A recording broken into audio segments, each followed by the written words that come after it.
Hola, muy buenas tardes y bienvenidos a su programa Salud TV. Estamos iniciando una nueva semana, lunes 13 de agosto, el mes va volando.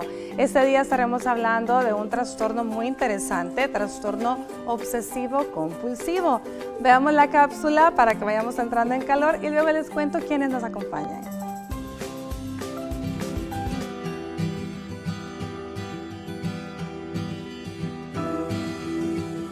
El trastorno obsesivo-compulsivo tiene un patrón de pensamientos y miedos irracionales que te hacen tener comportamientos repetitivos.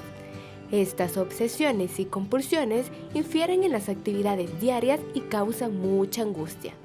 Tal vez intentes ignorar o detener tus obsesiones, pero eso solo aumenta la angustia y la ansiedad.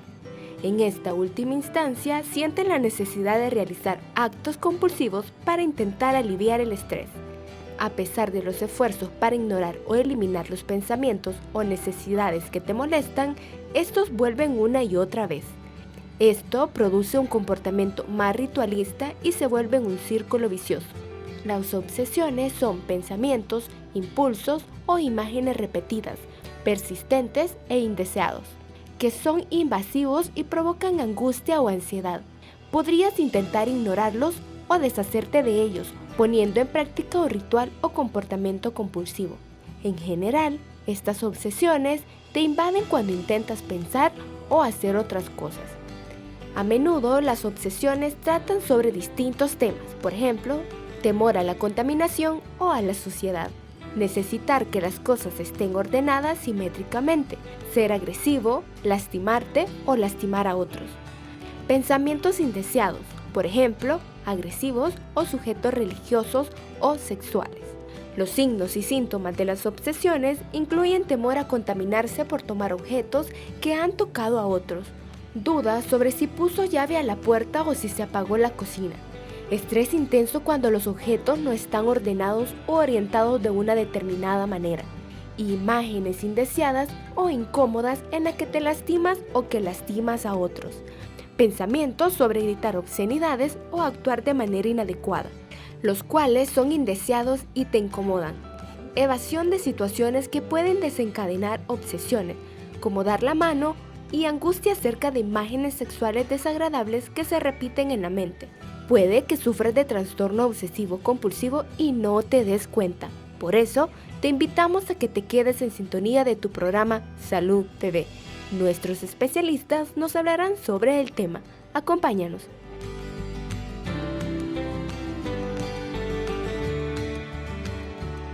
Muy bien, ¿quiénes nos acompañan este día? Le damos la bienvenida a especialista en psicología, la licenciada Lisette Paz. ¿Qué tal, Lisette? ¿Cómo está? Muy bien, muchas gracias por la invitación, doctora.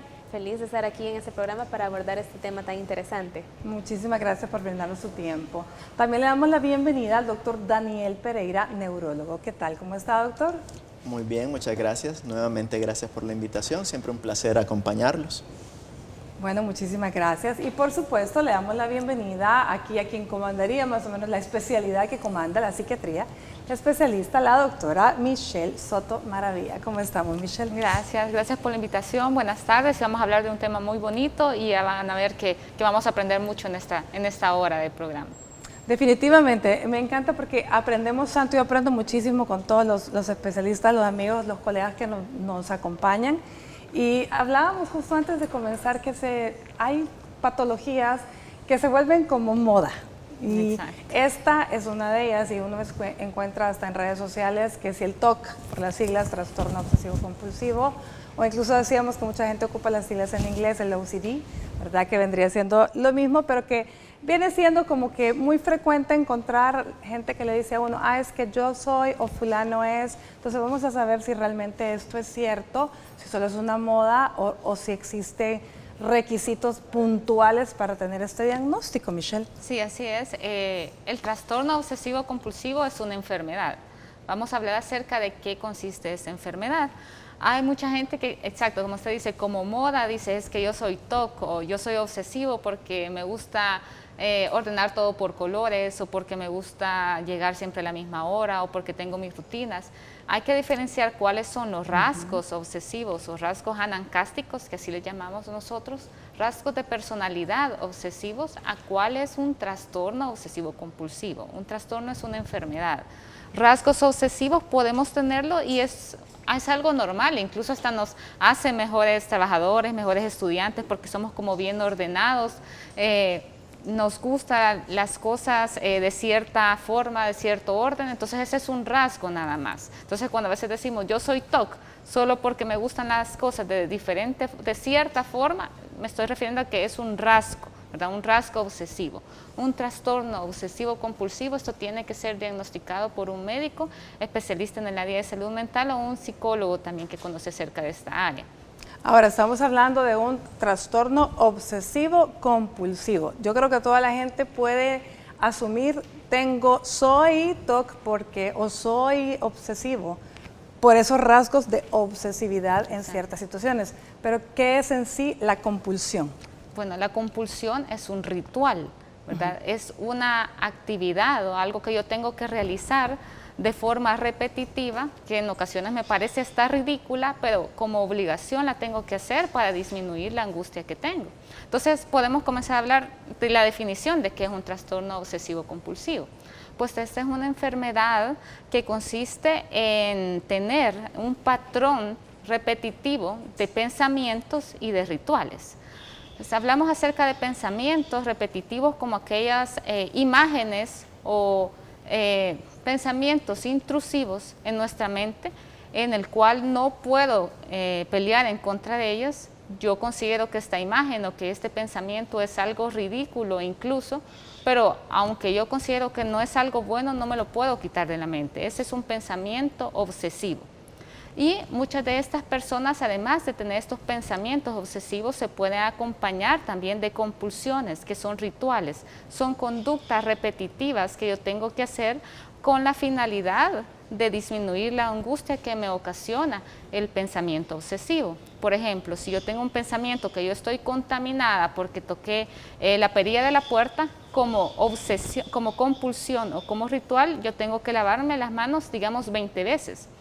Entonces, la diferencia de por qué este es un trastorno obsesivo compulsivo y no otra enfermedad psiquiátrica, como por ejemplo una psicosis o alguna enfermedad delirante, es que el paciente está completamente seguro que esta es un pensamiento ridículo o es algo falso y que no necesitaría lavarse las manos 20 veces, por ejemplo, para descontaminarse. Podría lavársela 10, pero él sabe que si se la lava menos de las 20 veces que él tiene como compulsión, no se le va a quitar la angustia. Entonces, este trastorno le lastima en general su vida social, su vida laboral, su vida escolar.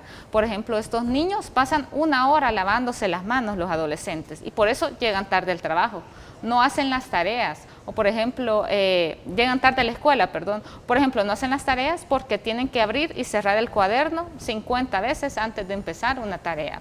O por ejemplo, estoy trabajando, pero para ir al trabajo tengo que ir y salir de la puerta unas 20 veces para asegurarme de que voy bien y que no he dejado nada en mi casa. Entonces ahí vemos la diferencia, no es solo el ser ordenado, sino que es un trastorno que me consume una gran cantidad de tiempo y por eso esta gente llega tarde a su trabajo, los adolescentes no hacen sus tareas, se encierran, no tienen unas buenas relaciones interpersonales, no tienen amigos, la mayoría de estas personas no tienen pareja, incluso se ve que la fertilidad en estas personas está disminuida porque estas personas es tanto el tiempo que consumen realizando esos rituales y pensando en estas obsesiones que no tienen una buena relación con los demás. Entonces vemos que esto deteriora significativamente toda la vida del paciente con un trastorno obsesivo compulsivo. Por eso es algo que no tenemos que ver como la ligera o burlarnos, sino que es una enfermedad en la cual de verdad el paciente está sufriendo.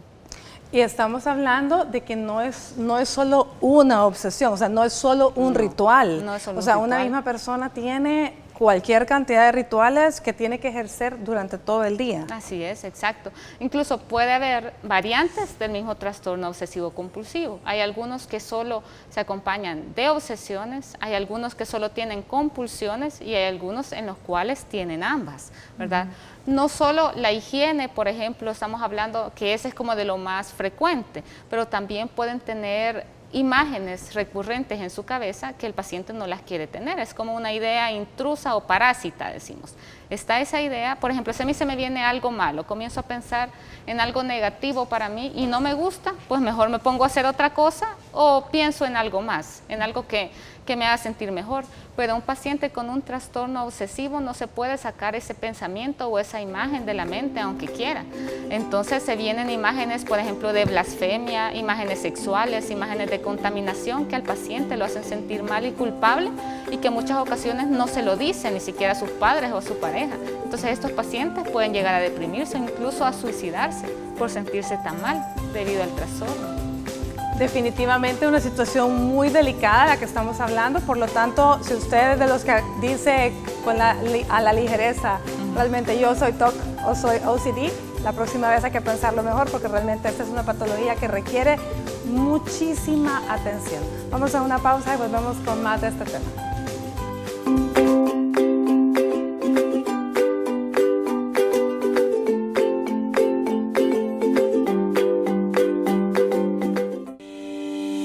Recuerde que puede comunicarse con nosotros, hacer sus preguntas y enviar sus comentarios a través de nuestras redes sociales. Búsquenos en Facebook como Salud TV y síganos en Twitter como @SaludTVGMB.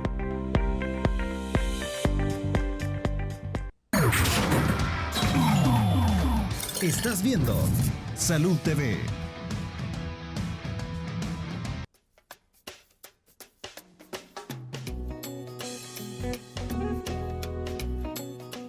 Las personas que padecen de ansiedad también son aquellas personas que quieren ser perfeccionistas.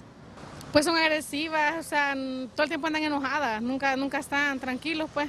Se enoja, vive estresada, es impulsiva, pues impulsiva es enojada, ¿va? Probablemente ansiedad, nerviosismo, estrés, agresivas, pesadas. Es la persona que quiere que todo esté perfecto. Limpia, vuelve a limpiar.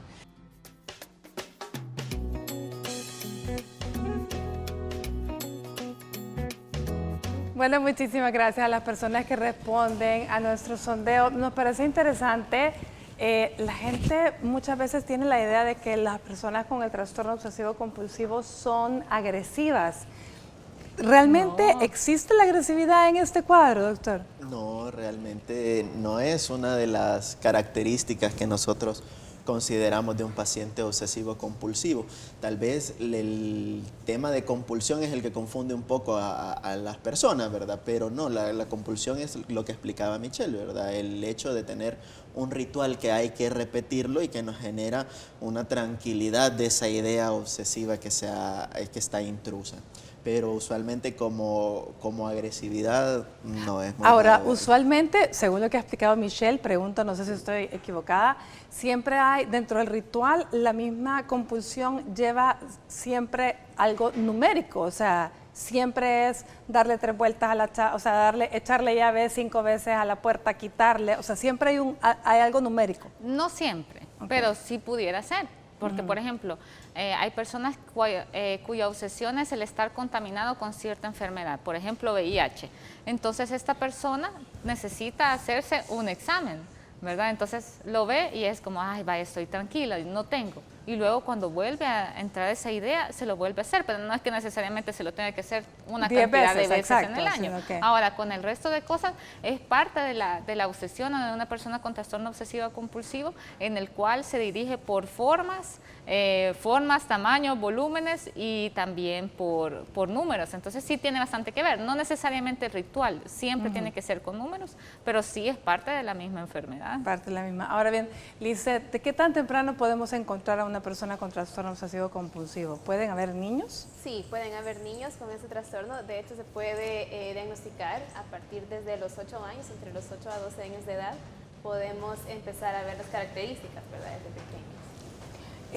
Porque muchas veces los niños probablemente entonces lo vemos en la forma en la que juegan o en la forma en la que hay que irlos a acostar, qué sé yo, leerle 3 cuentos, no sé. Ajá, hay algo, bueno, la diferencia, como le digo, del trastorno obsesivo compulsivo es que el paciente tiene mucha angustia. Entonces, por ejemplo, vemos aquí estos ladrillos. Un paciente con trastorno obsesivo compulsivo tiene que pisar únicamente el ladrillo y no las líneas, por ejemplo. En cambio, vemos a los niños que como parte de su juego lo hacen, ¿verdad? Vemos que comienzan a saltar, pero ellos son felices, ellos están jugando. En cambio, un niño un poquito mayor, como dice la licenciada, de unos 8 o 10 años, en el cual le dé una angustia pisar una línea de ladrillo y tenga que regresarse, entonces eso sería un trastorno obsesivo compulsivo. La diferencia es que el paciente se siente mal y sabe que eso es algo anormal, es algo ridículo, lo vuelvo a repetir, y que no lo debería de hacer, pero sabe que si no lo hace, el paciente le causa mucha ansiedad.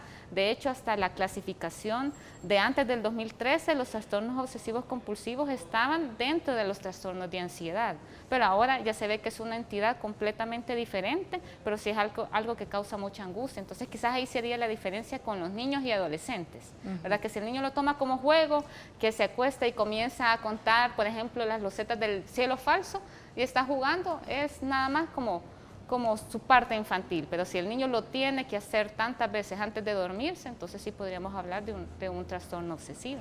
Doctor Pereira, ¿qué está pasando en el cerebro de la persona con un trastorno obsesivo compulsivo? ¿En realidad existe algo anatómico? ¿Es un gen? ¿Qué es? ¿Qué pasa? Pues realmente han habido una serie de estudios tratando de identificar qué es lo que ocurre realmente en el cerebro, si hay una anormalidad estructural, si hay una alteración genética, alteración bioquímica, pero no se ha llegado a algo franco, ¿verdad? Hay ciertos estudios que lo que indican es que hay una alteración en el control frontal del pensamiento. ¿Qué es esto?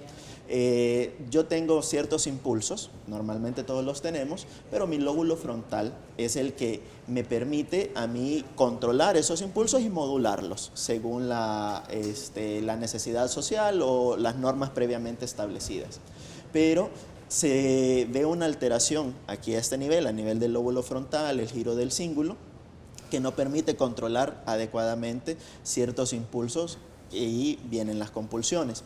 También se ha encontrado que hay una alteración a nivel de los núcleos basales. ¿Qué son los núcleos basales? Son acúmulos de neuronas en las partes más profundas del cerebro que están muy involucrados en el control motor, pero también el control del pensamiento, es el que me permite cambiar de pensamiento rápidamente o mantener mi atención. Entonces también están alterados ahí a este nivel, y los neurotransmisores involucrados, pues la serotonina está muy involucrada, la dopamina también están involucrados, pero no hay una alteración específica que yo diga todos los pacientes con trastorno obsesivo compulsivo tienen una disminución del volumen del hipocampo, del lóbulo frontal. Tienen un cambio X diagnosticado, exacto, una evidencia diagnosticada en resonancia magnética, por ejemplo, o sea, no hay nada. No hay nada. Como la gran mayoría pues, de trastornos psiquiátricos, que en realidad no hay nada. Ahora, ¿existen factores de riesgo, Michelle? Es decir, ¿existen niños o personas que tienen como mayor posibilidades de presentar un trastorno obsesivo compulsivo, o no hay nada asociado? Pues más que todo lo que está asociado es la forma de crianza, ¿verdad? Aquellos chicos en las cuales sus padres son muy sobreprotectores o demasiado rígidos con ellos, o donde ha habido violencia intrafamiliar también, abuso sexual, y chicos con baja autoestima, ¿verdad? Porque recuerden que cuando estamos pequeñitos lo que queremos es portarnos bien, porque si no nuestros padres nos dejan de querer, ¿verdad? O para que no nos abandonen. Entonces, estos chicos que están constantemente arreglando sus juguetes o lavándose es para que sus padres no los abandonen. Eso generalmente va a ser con aquellos padres que no les dicen que los quieren, por ejemplo, o que son extremadamente violentos, o que lo golpean cuando el chico llega muy sucio o no ordenado su cuarto. Entonces, tiene que ver más que todo con la crianza y con la autoestima que tiene el paciente, ¿verdad? Me acaba de venir la imagen a la mente de los niños que realmente antes mandaban, no sé en su tiempo todavía, porque ahora ya no se ve eso, pero que se mandaban los niños con el pañuelito, ¿sí? ¿Verdad? Todos bien limpitos, y que el niño que regresaba así tal cual, porque no había jugado. Sí, entonces, sí. Pero sí, definitivamente hay padres que son demasiado bien estrictos en cuanto a, mira que sucio venir, mira que, o sea, como traes de asquerosa la camisa, como traes... Entonces, ¿estos niños pueden llegar a desarrollar esto? Pudieran llegar a relacionar, exacto. Y más que todo la autoestima, eso sí está bien relacionado. Personas con baja autoestima pueden pueden desarrollar un trastorno obsesivo compulsivo. Más que todo va, como le digo, con la crianza y con la parte afectiva, no tanto con la inteligencia, porque las personas con trastorno obsesivo compulsivo usualmente tienen una inteligencia media a superior que a todas las demás. Entonces sí es con la crianza. Ahora, una pregunta. Usted dijo al principio que rara vez las personas con este desorden llegan a tener pareja, que incluso la fertilidad está disminuida, bueno, lo escuchábamos en la cápsula, pero pregunto, si esto se desarrolló en un momento dado porque dijéramos que fue un niño que fue tratado de esta forma tan estricta en la que a lo mejor no le decían cuánto lo amaban y su temor es, voy a hacer esto para que no me abandonen, ¿por qué después esa falta de cariño, o sea, por qué después no logran tener pareja, Lisette? ¿Por qué después no logran? Bueno, justamente por las características que ya mencionaba la doctora, ¿verdad? Porque esas personas, ese trastorno es uno de los más incapacitantes, ¿verdad? Creo que es el 7º según la OMS. Entonces, es por esto que la persona tampoco le permite relacionarse con los demás, llevar una vida social sana, ¿verdad? Entonces, al no relacionarse con los demás, claro, no tengo contacto con la realidad, así como tal. Y es por eso que tampoco logro hacer ningún vínculo con ninguna persona. Y no es que no lo quieran, sino que no pueden. Exactamente, es que no pueden. ¿No pueden ellos como tal o no pueden o es difícil encontrar una persona que acepte estas condiciones? Porque esa es una cosa, o sea, uno puede querer, pero que el otro, otro lo acepte con todos los llegues que uno ya trae, ¿verdad? Sí. O sea, ese es el punto. Sí. Puede ser que no lo acepten, o puede ser que no tenga suficiente amistades o un círculo social en el cual pueda encontrar una pareja, porque recordamos que esta gente va a tener rituales que va a hacer que salga poco, ¿verdad? Va a salir poco de la casa, va a llegar tarde del trabajo, en el trabajo como va a querer que todos los márgenes y todo esté perfecto, quizás ni va a salir a almorzar con los compañeros de trabajo, entonces se va limitando a las relaciones sociales que el paciente tiene, no porque no le guste nadie o porque él físicamente tenga algo. Bueno, lo que sí pueden tener esos pacientes es una dermatitis de tanto lavarse las manos, ¿verdad? Pero realmente en el caso que sea la higiene, la compulsión. Exacto, que sea la higiene. Pero que él tenga algo en lo cual evite una relación social, no, es más bien es la cantidad de tiempo que le consume el trastorno obsesivo compulsivo, y estos pacientes llegan fatigados física y mentalmente, porque imagínense estar con ese pensamiento todo el día o estar teniendo estas rituales de salir y entrar a mi casa 50 veces, el paciente llega cansado a la casa. Entonces este paciente, aunque de verdad quisiera, le causa tanto, o sea, le consume tanto tiempo el trastorno, que por eso es que esos pacientes no tienen pareja, no porque no quieran, ¿verdad? Sino que también ellos se sienten retraídos, se sienten aislados, no les gusta compartir lo que están sintiendo porque se consideran anormales, o el típico concepto de locura que tenemos de todo el paciente psiquiátrico, ¿verdad? Y no, generalmente estos pacientes no entrarían en ese concepto, a menos que el trastorno sea demasiado grave, en el cual el paciente ya no puede contraer, entonces sí puede entrar en un episodio psicótico, que sale completamente de la realidad. Pero esa sería una comorbilidad, no es que todos van a estar psicóticos. Ahora bien, si usted que está en casita no se ubica o nunca ha tenido más o menos el contacto, hay una película muy bonita, muy descriptiva, que era con Jack Nicholson, ¿se acuerdan? Sí. Que realmente en la cual él era, no recuerdo el nombre de la película, pero realmente salía con un perrito, bueno, el perrito llegó a formar parte de su vida después, pero él tenía, la obsesión era que daba 2 pasos y uno, y tenía obsesión con la limpieza, ocupaba incluso pañuelos para abrir las manecillas. Y me parece, si mal no recuerdo, que también tenía como 15 chapas en la puerta, con las cuales tenía que cerrarlas todas, ¿verdad? Y para poder, aunque él estuviera dentro. Entonces sí tenía, ese es más o menos, ¿verdad? Más o menos, sí, así es. Ahora, hay mucha gente que ahorita nos está viendo que a lo mejor dice, yo quizás tengo eso. Entonces, realmente para que usted, ¿cómo podemos diferenciar? Ya dijimos, una cosa son rasgos y otra cosa es el trastorno en sí. ¿Cómo se hace el diagnóstico? Sí, el diagnóstico es que todo esto que hemos estado hablando, el paciente lo mantenga por lo menos 1 hora al día, por lo menos en las últimas 2 semanas. O sea, que si un día me agarró esto, pues no cuenta como un trastorno obsesivo compulsivo, sino que mínimo debe haber 2 semanas y que por lo menos tenga 1 hora en el día en el cual mantenga esta rumiación o pensamiento intrusivo o el ritual también. Y lo otro es que debe estar afectando realmente mi calidad de vida como persona, que eso es como una de las cosas más importantes. Y lo otro con lo que nos ayudamos aquí con los neurólogos es que no sea explicado por algún otro tipo de trastorno, ¿verdad? Que tenga algún tumor o que tenga algún otro tipo de enfermedad neurológica o metabólica que la esté ocasionando. Entonces, o sea, eso es lo primero. Y esto es algo que de repente que puede parecer como de pronto, o sea, yo estaba bien y hubo algo, o a lo mejor hay algo que un desencadenante y comienza la persona a tener esta idea rumiante durante 1 semana, 2.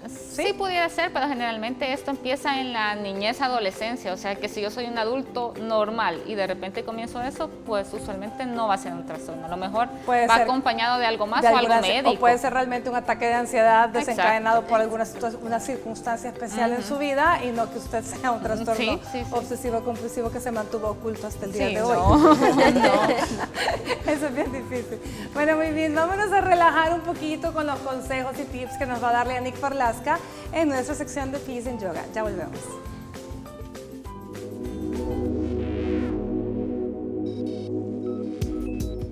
Hola amigos de Salud TV, soy Lianik Porlaska y el día de hoy haremos Matsyasana o la postura del pez. Acuéstate boca arriba y coloca tus manos lo más cerca posible de las caderas. Si las llevas abajo del sacro, incluso mejor. Alinea los codos lo más cerca posible de las costillas y presiona con ellos hacia el suelo. Evita abrir su distancia. Sentirás cómo el pecho se eleva unos centímetros. Aprovecha este levantamiento y continúa elevando el tronco y el cuello hasta que la coronilla toque la superficie. Sostén la postura por lo menos 5 respiraciones, concentrándote en el movimiento que hacen las costillas al respirar. Mantén la mirada en un punto fijo atrás de ti y la fuerza en el abdomen para mantener la postura. Para salir de ella, levanta la cabeza, estira el cuello y acuéstate nuevamente. Como variante, puedes juntar los pies en Baddha Konasana o postura de la mariposa. Y como una opción más avanzada, puedes elevar tus brazos y tus piernas para usar mayor fuerza abdominal.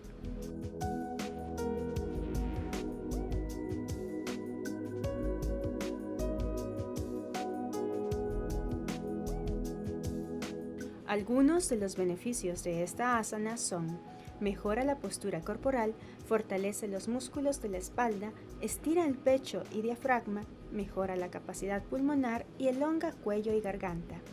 Si padeces de hipertensión o tienes vértebras cervicales operadas, es mejor que te abstengas de realizar esta postura. Es mejor que tu práctica de yoga sea guiada por un profesional certificado que te ayude a adaptarla según tus propias capacidades y necesidades. Para Salud TV soy Lianik Porlaska y esto es Peace and Yoga. Namaste.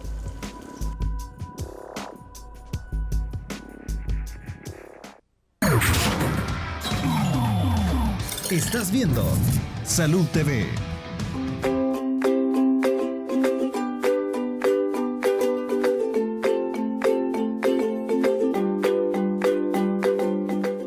Feliz provecho a usted que está almorzando. Gracias por permitirnos acompañarle. Este día estamos aprendiendo sobre el trastorno de obsesivo compulsivo. El doctor Pereira nos mencionó en el bloque anterior que existen, bueno, que el diagnóstico va a ser prácticamente de descarte y neurológicamente habrán algunas enfermedades que pueden parecer, simular, doctor. Sí. Hablemos un poco de eso. Claro, existen ciertas enfermedades desde el punto de vista neurológico que se pueden o acompañar de un trastorno obsesivo compulsivo o muchas veces confundirse o tener una línea divisoria muy delgada. La más típica de estas es el síndrome de Gilles de la Tourette. ¿Qué es esto? Es un trastorno de tics complejos, que son movimientos semivoluntarios que yo los hago o se realizan como una respuesta ante una ansiedad creciente y que si yo no los hago, no me logro relajar. Pueden ser tics motores o tics fonatorios. De ahí es donde va que muchas veces es conocido porque son los pacientes que dicen groserías aparentemente involuntariamente, ¿verdad?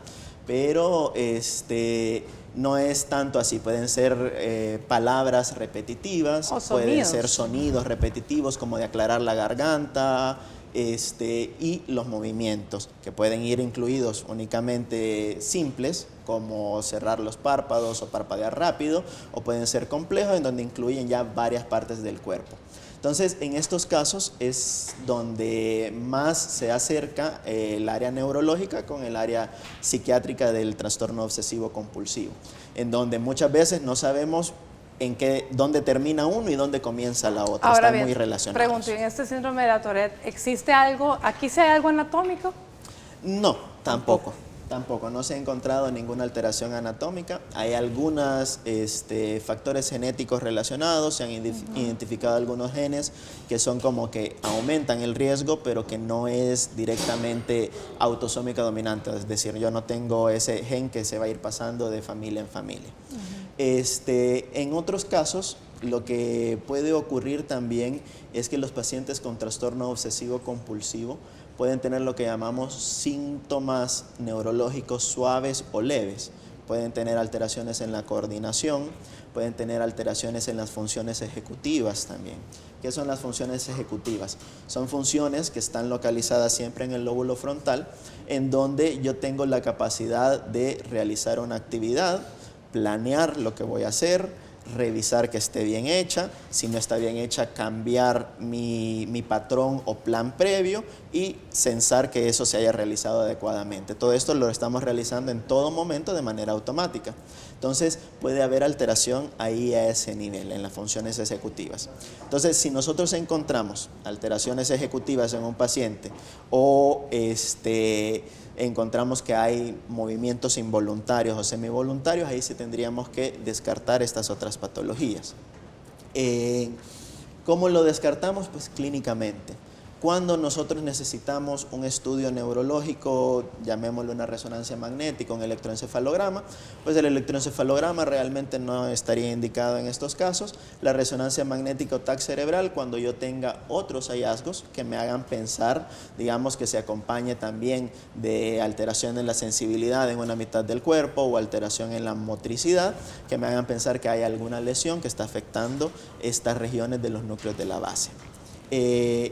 Y también en otros casos, cuando comienza en los niños y empieza de una manera muy abrupta, en alguien que estaba previamente normal, deberíamos pensar en ciertas entidades que de por sí son poco frecuentes, pero pueden ocurrir, que es un síndrome que se llama PANDAS, por sus siglas, es un acrónimo de alteraciones psiquiátricas asociadas a infecciones por un estreptococo de beta hemolítico del grupo A, ¿verdad? La misma que da la corea de Sydenham, que da la endocarditis bacteriana o que da artritis reumatoidea o valvulopatía reumática y la fiebre reumática. Entonces también en algunos casos pueden tener manifestaciones de compulsiones, trastornos obsesivos compulsivos o alteraciones de los movimientos como un inicio agudo de trastornos por tics complejos. Este es el caso de que lo que hablábamos previamente, que le decía, la persona que ha estado normal y que de pronto comienza con una situación de estas, hay que investigarle más por ese lado que realmente pensar que es un trastorno obsesivo compulsivo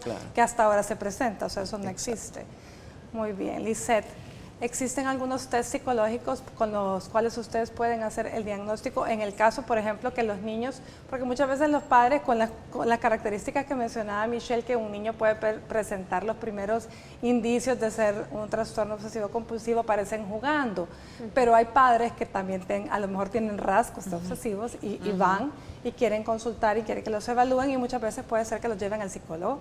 En estos casos, ¿ustedes cómo evalúan? ¿Hacen alguna clasificación, algunos test especiales o en qué momento deciden, bueno, no, esto no es con nosotros, esto es de evaluación psiquiátrica? Bueno, una prueba psicométrica como tal no hay. Sí hay escalas que nos pueden ayudar, ¿verdad? Para poder dar este tipo de diagnóstico. Y de ahí es con la observación que uno hace mediante la consulta.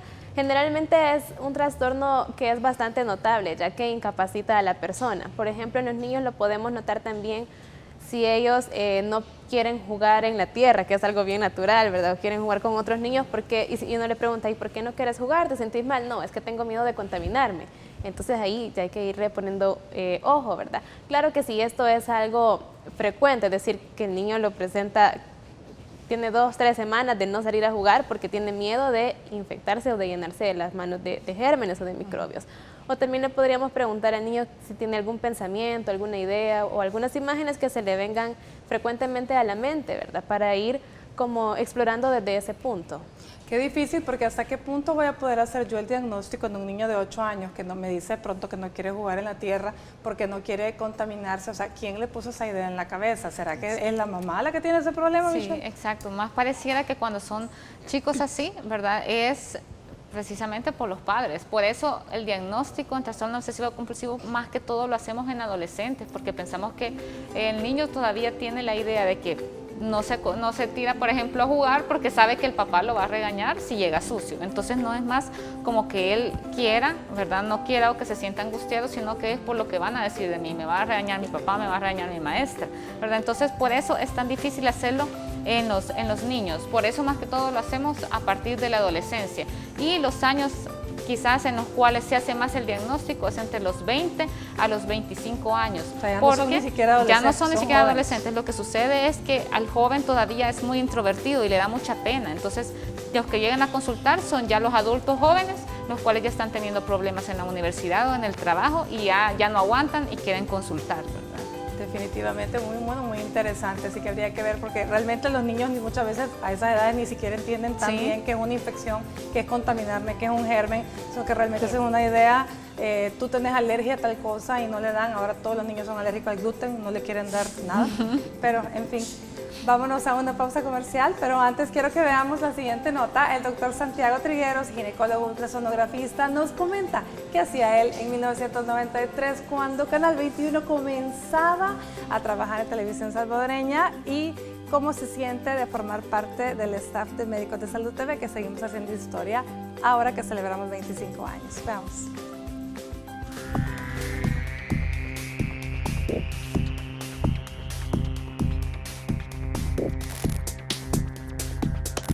En 1993, un año muy importante para toda la nación, después de los acuerdos de paz en nuestro país, gracias a Dios. Tenía en ese momento una hija, mi hija mayor tenía 6 años, luego la siguiente hija tenía 3 años. En ese año, pues, 1993, nació el menor de mis hijos, Marvin Alfredo, a lo cual pues tuve yo la gracia y el honor de poder atender el parto, así como de mis otros 2 hijas. El primer contacto que yo tuve con el Canal 21 fue en el aspecto de las noticias. Veníamos nosotros acostumbrados a un gran boom, ¿verdad? Por conflicto armado que habíamos tenido, acostumbrados a los canales tradicionales, y Canal 21 aparece con una innovación, una diferente forma de presentar el noticiero, con muy buenos periodistas como son Salvador Castellanos y Ernesto López, ¿verdad? Unos profesionales de gran altura. Ha sido para mí muy agradable la invitación que en un momento me hizo Canal 21 a ser parte de los presentadores de Salud TV, ¿verdad? Es un programa muy profesional, temas muy diversificados y de mucho interés para todo el público, adaptados a las necesidades. Los mensajes dados ahí son muy prácticos. Para mí es un honor pertenecer a tal grupo de profesionales. Muchas felicidades pues a Canal 21, ¿verdad? Por estos 25 años, aniversario de plata. Son 9.125 días de gran trabajo, de gran labor, y los invito a continuar cada día siendo mejor. Se lo merecen y tienen toda la capacidad para poder lograr. Felicidades, Canal 21.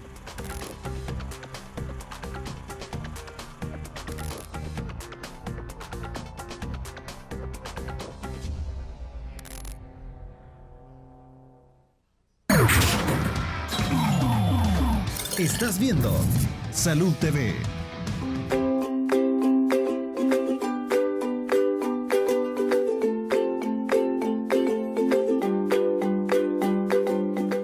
Bueno, continuamos con nuestro programa. Estamos hablando del trastorno obsesivo compulsivo y hablamos un poco de los diagnósticos diferenciales que es importante descartar, que no existe en sí un test aplicado, sino más bien es la observación clínica y lo difícil que es muchas veces de hacer el diagnóstico hasta ya entrado más o menos los 20 años de la vida, porque antes es bastante complicado y hay muchas ideas que todavía son de los padres que a lo mejor nos confunden. Pero veamos en este bloque entonces qué hacemos con la gente que sí tiene el trastorno, que sí desgraciadamente está enfermo, porque esa es la verdad, está con esta enfermedad. ¿En qué consiste el tratamiento? Me imagino es en parte fármacos y en parte que consideraría yo que ambos pilares son importantes, pero me imagino yo que la parte psicológica, psicoeducativa es muy importante. Hablemos un poquito de eso, Lizeth. Claro que sí, es bastante importante. Primero aprender a identificarlo, ¿verdad? Identificar tanto el paciente como la comprensión de la familia, porque a lo mejor la familia no tiene como mucha información sobre lo que es este trastorno, lo que conlleva, lo que complica, y no entienden al paciente. Entonces le pueden reclamar o echar la culpa hasta cierto punto de que es como un chantaje, ¿verdad? Una manipulación, cuando no es así. La psicoeducación es muy importante. Después está, una vez identificado, hacer conciencia e ir a tomar terapia, ¿verdad? A pasar consulta para iniciar los tratamientos psicológicos, que son básicamente psicoterapia o terapia cognitiva, en donde se ayuda en cuanto a las obsesiones, el manejo de los pensamientos intrusivos, ¿verdad? Se ayuda a la persona que los pueda manejar de una mejor manera para que no le impida hacer sus quehaceres diarios, ¿verdad?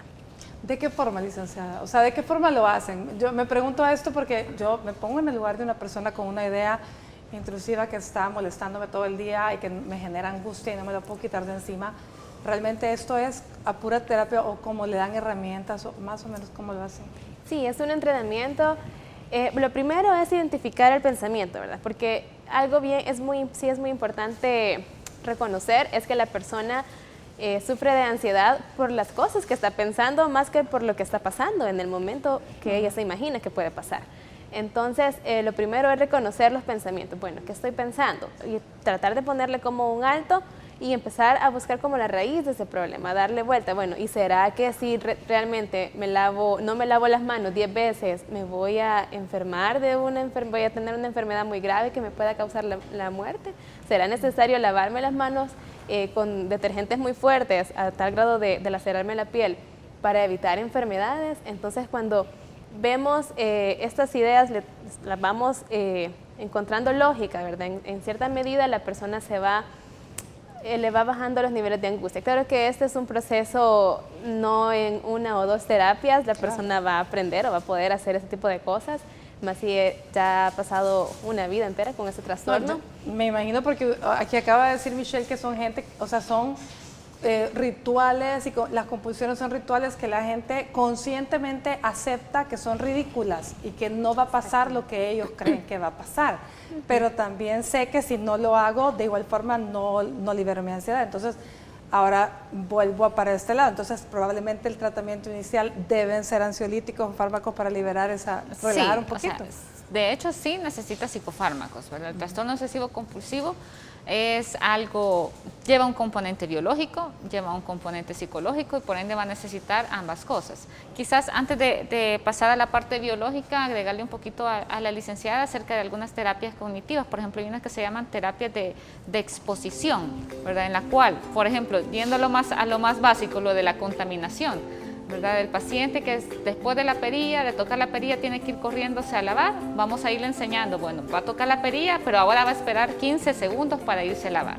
Y así vamos a ir haciendo que el paciente se vaya exponiendo más ante esa obsesión y que el paciente vaya dándose cuenta que a medida va pasando el tiempo la angustia va a ir disminuyendo. Entonces, lo que tenemos que trabajar con ese paciente es la ansiedad que le provoca, porque el paciente sabe que eso es algo falso, que al final no va a suceder nada, pero la angustia es lo que no puede manejar. Entonces en la parte psicoterapéutica quizás va más dirigida a eso. Podemos hablar posteriormente de la parte farmacológica. Muy bien, la parte psicoterapéutica entonces va dirigida a que el paciente aprenda a manejar la ansiedad que esto le genera, porque ya él sabe que no le va a pasar nada porque no lo haga.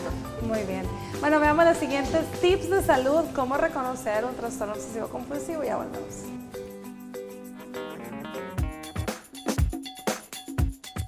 Te dejamos algunos tips para reconocer si tu hijo tiene trastorno obsesivo compulsivo. Las obsesiones pueden ser algo difíciles de detectar, ya que son pensamientos internos, pueden manifestarse en forma de acciones externas. Entre las obsesiones que se manifiestan encontramos la preocupación excesiva por los gérmenes, las enfermedades y las infecciones, pánico a apuñalar o agredir a otra persona, miedo a los accidentes de coche u otras fobias similares, tendencia a creer que tus tareas nunca están terminadas. Los niños acostumbran a esconder sus obsesiones y sus comportamientos compulsivos, pero como padre debes tratar la manera de detectar alguno de estos síntomas como trastorno del sueño causado por quedarse despierto hasta tarde debido a sus pensamientos obsesivos, manos irritadas o secas debido a la higiene excesiva, uso de mucho jabón, preocupación por los gérmenes o las enfermedades y aumento en la cantidad de ropa para lavar, preocupaciones por evitar la suciedad, disminución del rendimiento académico, fijación por pedirle a la gente que repita palabras o frases y preocupación excesiva por la seguridad de la familia y amigos. Recuerda que los niños tienen sus peculiaridades y suelen atravesar fases que te pueden hacer dudar si su comportamiento no es normal. Si te preocupa la posibilidad de que tu hijo tenga algún tipo de trastorno mental, será mejor que hables con un pediatra o un psicólogo infantil.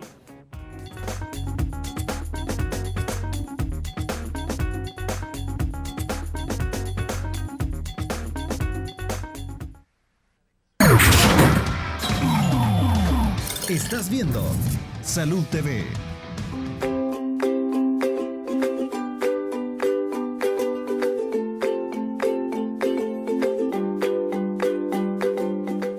Bueno, continuamos con nuestro programa. Fíjese bien, porque su niño se ponga a ordenar los carritos desde el más chiquito hasta el más grande, no significa que sea un rasgo obsesivo ni un trastorno, mucho menos. Pero si su niño todos los días, antes de irse al colegio, no se puede ir sin ordenar los carritos en el orden que hemos hablado, entonces tal vez sí. Pudiera ser, sí. ¿Estoy en sí, lo correcto? Exacto, pudiera ser. Son señales de alarma. Empieza a llorar porque no las ha terminado de arreglar y no se puede ir. Sí, exacto. Muy bien. Quizás continuando con lo que estábamos hablando, veíamos que hay varios factores por el cual se puede desarrollar un trastorno obsesivo compulsivo. Entonces hablábamos de la parte biológica, genética, cambios a nuestro nivel cerebral y cambios en cuanto a la crianza, por ejemplo, la autoestima, que es donde se va a trabajar con la psicoterapia, así como hablaba la licenciada. Ahora, hay cambios, ¿verdad?, en las sustancias de nuestro cerebro, cambios en los neurotransmisores, más que todo en la serotonina. Por ende, estos pacientes lo que van a necesitar son medicamentos que cambien las sustancias cerebrales. Entonces, es donde nosotros ocupamos los antidepresivos tricíclicos y antidepresivos, un grupo que se llama de recaptura de la inhibición de la recaptura de serotonina, inhibidores de la recaptura de serotonina. Los IRS. Los IRS, ajá. El medicamento que está, el gold estándar para el uso para el tratamiento del trastorno obsesivo compulsivo es un antidepresivo tricíclico llamado clomipramina. Ese es el gold estándar. Pero debido a que en estos pacientes tenemos serotonina baja, podemos ocupar estos medicamentos IRS, como por ejemplo fluoxetina, citalopram, paroxetina, fluvoxamina, que son muy buenos y estos pacientes responden muy bien. También se pueden utilizar otros medicamentos más nuevos, como por ejemplo la mirtazapina, venlafaxina, y estos pacientes responden perfectamente a los antidepresivos. También algunos de ellos necesitamos un toquecitos de medicamentos ansiolíticos o incluso hasta antipsicóticos también, cuando el paciente ya tiene un TOC demasiado grave que ya raya en la obsesión, raya en una idea delirante. Entonces sí, estos pacientes ameritan ambas cosas, la psicoterapia y el medicamento antidepresivo, y con esto va a ser un tratamiento crónico. El paciente no va a dejar de tomarse el medicamento, esto va a ser de por vida pero le va a dar una mejor calidad de vida al paciente. Ahora, si me quisiera, o sea, estoy en la obligación, más bien dicho, ya que aquí existen varios padres con la obsesividad de medicar a sus hijos. Muchísimo cuidado con andar tratando de medicar a alguien con un tratamiento de estos de los que la doctora ha mencionado. Ni se les ocurra, por favor, todo esto tiene que ser dado por un especialista previo el análisis, ¿verdad? Y sí. Desgraciadamente estos medicamentos no se venden aquí controlados, no. Por lo tanto es bien importante que digamos esto, no se ponga a estarle dando medicamentos a sus hijos. Ahora bien, entonces quiero que también entrar con lo de la exposición, mucho cuidado porque hablábamos en el corte, ¿verdad, licenciada? Explique por favor lo que estábamos hablando. Claro, así es de tener mucho cuidado no solo porque escuchamos, ¿verdad? Bueno, entonces tengo que exponer a esta persona para que enfrente su miedo. Que enfrente su miedo, exactamente. No es así de la noche a la mañana o de un día para otro que, por ejemplo, el niño le tiene miedo al agua y solo por eso lo vamos a tirar al agua para que aprenda a nadar o se le quite el miedo, porque podríamos empeorar el trastorno, incluso se podría desarrollar hasta una psicosis, ¿verdad? Lo cual ya sería un poquito más complicado, sino que son técnicas que que primeramente se hacen por un especialista, ¿verdad? Por un psicólogo clínico especializado en técnicas cognitivo-conductuales y va poco a poco, ¿verdad? Es algo es un proceso realmente. Es un proceso y no tiene que ser nunca hecho sin consultar, porque definitivamente si no podemos ocasionar muchos más problemas, ¿cierto, doctor?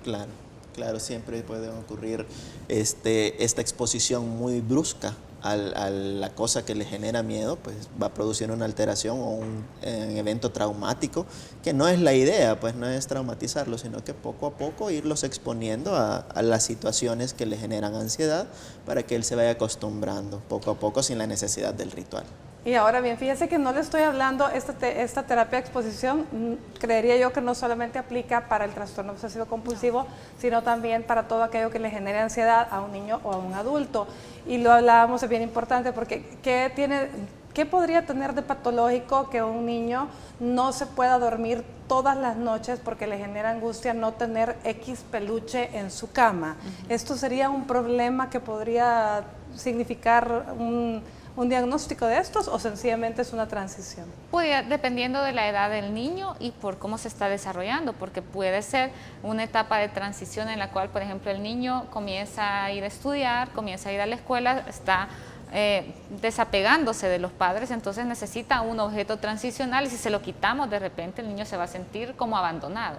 Si es un adolescente o un niño un poquito más grande, unos 10, 12 años, pues hay que valorar qué es lo que le está sucediendo. A lo mejor este niño tiene baja autoestima o no se está valorando bien o dándole el suficiente afecto en la casa y por eso necesita un objeto como el ser amado, ¿verdad? Quizás sus padres o sus hermanos no le están dando el afecto adecuado a este niño. Entonces, todo va a depender de la circunstancia, de la edad del niño y del entorno familiar, como en todo, ¿verdad? Yo sé que hemos hablado de esta enfermedad que es bastante grave, que quizás algunos nos podemos sentir identificados con algunos de los rasgos que hemos hablado aquí, pero si lo creemos, lo mejor es que consultemos con un médico, porque no nos podemos estar autodiagnosticando y por ende voy a comprar tal medicina. No, ¿verdad? Puede ser alguna otra enfermedad o cursar como varias enfermedades al mismo tiempo. Entonces, lo ideal es que si creo que yo o alguno de mis familiares tiene alguno de los rasgos que hemos hablado aquí entre todos, lo mejor es que consultemos. Pero si tiene rasgos, pero aún así tiene una vida funcional normal, tiene pareja, tiene trabajo y usted es funcional, pues no se preocupe. Sí, exacto. Solo son rasgos. Bueno, muchísimas gracias. Vamos a ver, que de verdad que ha sido un placer tenerlos por acá. Gracias, Daniel. Gracias, Lisette. Gracias, Michelle. Gracias. Muchísimo gusto de verlos. Gracias a ustedes que nos acompañaron. Espero que hayan aprendido mucho. El día de mañana estaremos hablando de un tema súper frecuente, la congestión nasal infantil. Así que los esperamos por aquí a la misma hora. Por hoy les deseo que tengan una linda semana y que Dios los bendiga.